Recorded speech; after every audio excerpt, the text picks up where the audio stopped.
You ever ask your AI assistant a really simple question and you feel like you're watching it write an entire PhD thesis just to answer you?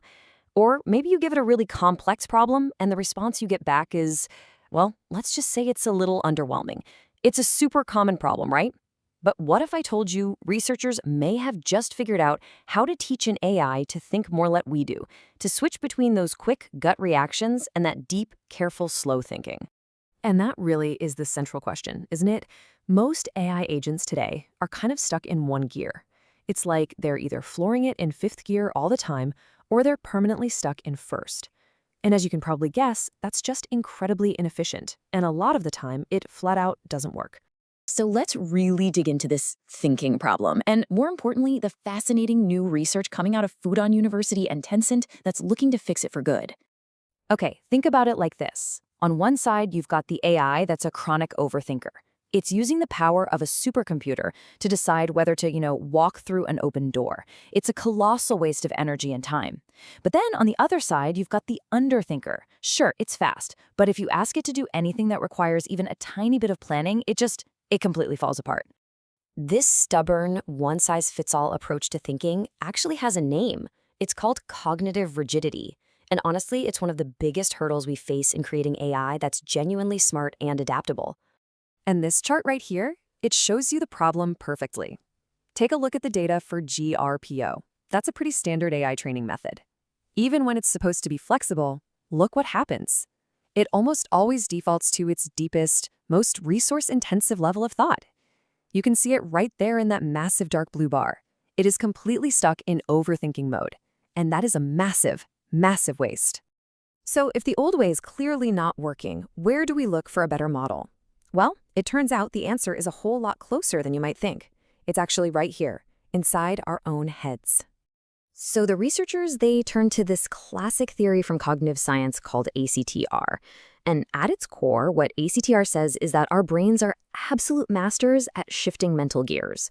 We can go from total autopilot mode, like when you're tying your shoes without even thinking about it, to full-on deep concentration mode when we're trying to solve a really tough puzzle. We do it all day, every day. And this is where it gets really cool. This was the big what-if moment. What if we could actually teach an AI to be a mental gear shifter, just like us? What if it could learn on its own to pick the perfect level of thought for any given moment? Well, that is precisely what these researchers have built.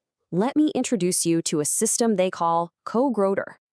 You can almost think of CoGrouter as like a personal cognitive trainer for an AI.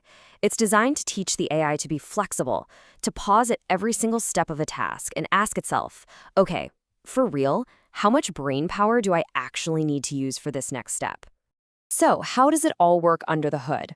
Well, CoGrouter basically gives the AI a brand new toolkit with 4 distinct thinking modes, ranging from these lightning-fast reflexes all the way up to deep strategic planning. First up, you've got level 1, instinctive response. This is the AI's gut reaction. It's fast thinking mode. It sees an open door. The next logical step is to walk through it. It's a no-brainer. Simple, fast, super efficient. Then at level 2, we step it up just a notch to situational awareness. Here, the AI takes a quick look around, it assesses the current situation, and it considers its most immediate options. It's a little more thoughtful, but it's still very quick. Now, level 3 is where things start to get really clever.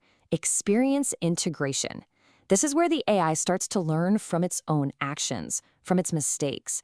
It literally looks back at what it's already done during a task and uses that history to make a much smarter decision about what to do next. And finally, we have level 4, strategic planning. This is the AI's slow thinking mode. It's the inner chess master. It's all about simulating the future, weighing different possible outcomes, and planning several moves ahead. This mode is reserved for the really tough, complex problems. So, okay, we've got these 4 different thinking modes. That's great. But how in the world do you teach an AI to actually switch between them at the right time? Well, that is where the magic of the training process comes in. The researchers came up with this really clever 2-stage approach. So in stage 1, they teach the AI what each of the 4 thinking modes is. You can think of it like teaching a musician how to play 4 totally different instruments.